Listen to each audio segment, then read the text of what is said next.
Hey, good day to you. This is Todd. I'm just a regular dude walking in the Word.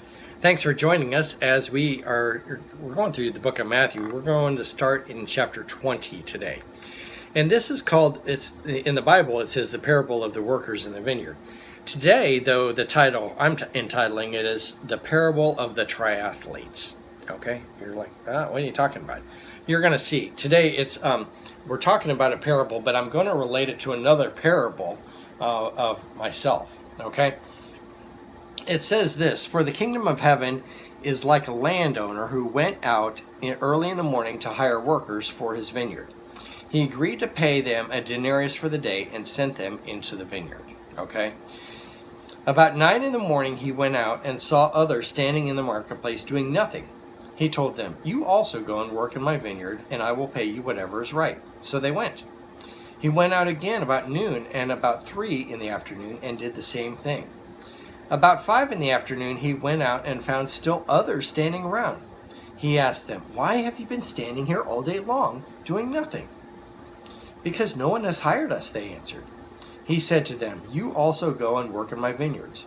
When evening came, the owner of the vineyard said to his foreman, "Call the workers and pay them their wages, beginning with the last ones hired and going on to the first."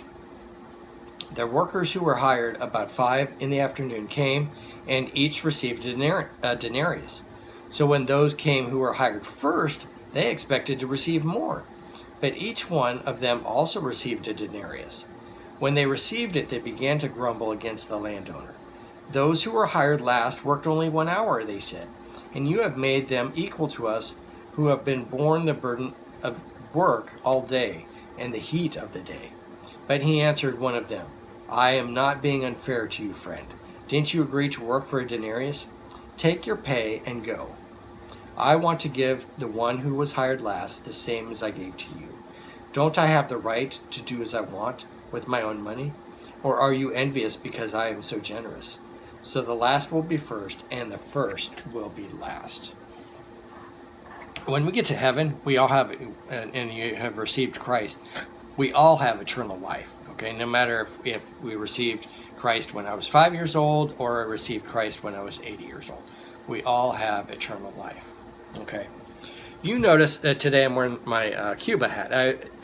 This weekend I'm in a race in Sebring, competing in a triathlon, and it reminds me of what happened when you're in Cuba. This particular hat, I was wearing it at an award ceremony, and one of the Cuban guys said, "Hey, can I trade you hats?" And I'm like, "Yeah, sure." And so anyway, I got this Cuba hat. But there was a triathlon that happened that I went to several years ago. And so what happened there is I have 2 friends, okay? I had a friend in Miami, and his name was Manny. Okay, so he's Manny from Miami. And then I had Carlos, who was from Cuba. Okay, so I had those 2 friends, and we all agreed like a year ahead of time to sign up to do a half iron distance triathlon down there in Cuba. So we all signed up and got ready for it. And so Carlos from Cuba, he is a very serious triathlete, and he spent all year long training. He would swim, and that particular race, it was a swim of 1.2 miles, and then a bike of 56 miles, and then a run of 13 miles, okay? And so he spent all year training. Every day he was either swimming, biking, or running, and many days he would do 2 of those things. So when race day came, he was set to go. He was more than trained, and he was probably had a good chance of getting on the podium to become first, second, or third. Okay, then myself, I'm a triathlete, but I'm not that good, and my goal a lot of times is to finish the race. Maybe I'll get in the podium if there's not that many people or something, or not that many in my age group or whatever. But anyway, I go out there and I don't devote my life to triathlon. Okay, I just go out there, and whatever time I have, I'll put towards it. But I'm not going to necessarily give up work and family or church for triathlon. Okay, so I spend time preparing for it, and I spent a good amount of time preparing for this race. But then I have Manny from Miami. He's another friend of mine, and he knew all about this race. And to be quite honest with you, he's kind of lazy. Okay, so he decided, the race is pretty far away. He was not going to start training. And about a month before the race was set to start, he decided, well, he better go get a bike. So he went and got this bike, and he got this old steel bike. And he was like, I'm not spending, a lot of money on it. So he went and bought a used bike at a pawn shop that was, pretty old, and got that. And then he rode, the weekend before, he maybe rode like 10 miles around. He rode to some parks and stuff, and that was it. And then the amount of swimming he did, I think he went in the pool one time, and that was just to go play with the kids. Okay. And then the running he did, well, that guy is not going to run unless, there's a taco truck down the road or something. Then he'll start running. He's like, I don't need to, run. So anyway, race day came, and we all met down there, and we were all chit-chatting and stuff. And Carlos from Cuba, he was shocked just to hear the amount of training that Manny did. He had done hardly anything. So anyway, the gun started, the gun bang went off, and we all started the race. Well, Carlos from Cuba, he took off, and he finished the race. He was crossing the finish line when I was, still on the bike. Okay, he was coming across the finish line, so he flew through. He ended up getting first overall because he's good. Okay, and he trained all that time. And for me, I did the race. It was a long swim and a long bike, and then I started out on the run. I was like, oh wow, this is hot.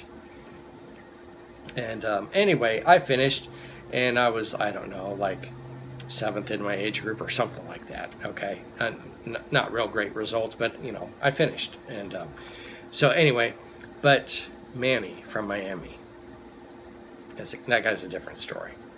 Well, he started out and he jumped into the water, and he was like, oh man, this is a little colder than what I thought. And he had not been used to swimming for any length of time, so he ended up doing the whole thing, kind of doing a backstroke, and it just really slow. And in fact, when he came out, all the lifeguards and stuff that were there, he was like the last one out of the water.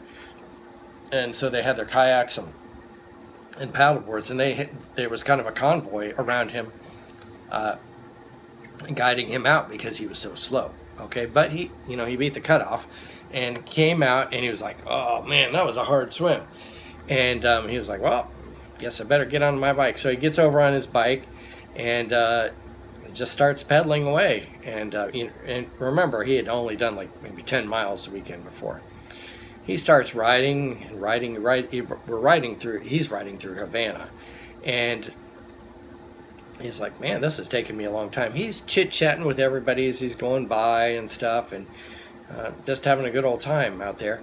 And normally, a half Ironman, you might do the bike in like 3 hours. Well, it was like 5 hours for him.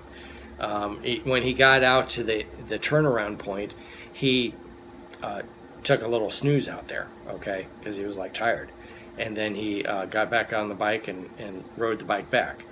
So as he comes back into transition to start the run, again, he's the last person. And they're like, you better hurry up because, we're getting ready to close the transition because other people are finished the race and we're still waiting on you to get out onto the run. So he starts out on the run. When he starts out on the run, he's like, whoa, man, this is hot. And it was hotter than when I started because it's much later in the day. He comes along and he runs for a bit and then he walks. He probably runs for maybe a minute and then walks for like 4 minutes, okay? In fact, he's like, man, it's really hot. And he stops over. There's a little store along the way, a little tienda. He stops over and grabs a Coke and sits down and chit-chats with one of the waitresses there. I'm like, oh my goodness, this guy's going to never finish. Well, he ended up taking a long time to do the whole race. He did come across the finish line. As he came across the finish line, they were wrapping, they were cleaning up the whole course. They'd taken down everything because he was the last person to come across the finish line. He comes across the finish line, and everyone's like, hey, yay, he came across the finish line, congratulations. When he came across the finish line, they put a medal on him.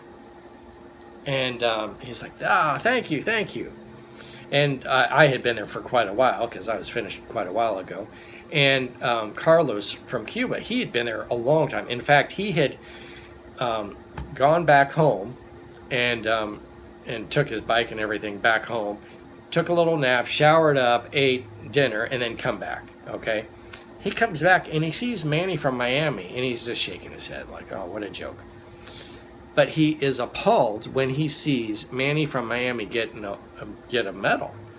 And he comes up to the race official and he goes, hey, that's not fair. How's come he gets a medal? And the race official says, everyone gets a medal for finishing. He said, you got a medal. You got a medal for finishing, and like everyone. You got another medal because you came in first.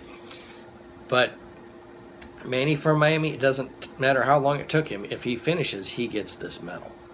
And again, Carlos from Cuba, he was all upset about that, and he was irate. And the race director said, you know what? This is my race. I can give the medals out however I want to. Everyone that comes across this finish line will get a medal. Okay? And as a result of that, you can see, it goes right parallel with this parable here that Jesus told. Everyone that finished that race got a medal. Okay, and that's what the race directors said would happen. Okay, and in this parable here, you see that everyone that worked that day, no matter how much they worked, they all got the 1 denarius. Okay, and so in the end of your life, when you get to heaven, you might have had been a servant of Christ for since you were 5 years old, and then you get up to heaven there, and there's a guy there that he just became a Christian on his deathbed when he was 89 years old. You're like, that's not fair.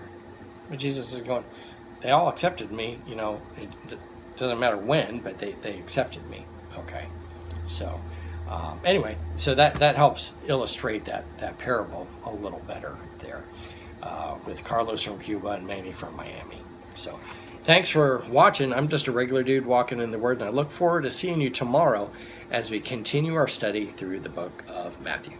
Lord's blessing. I'll see you then.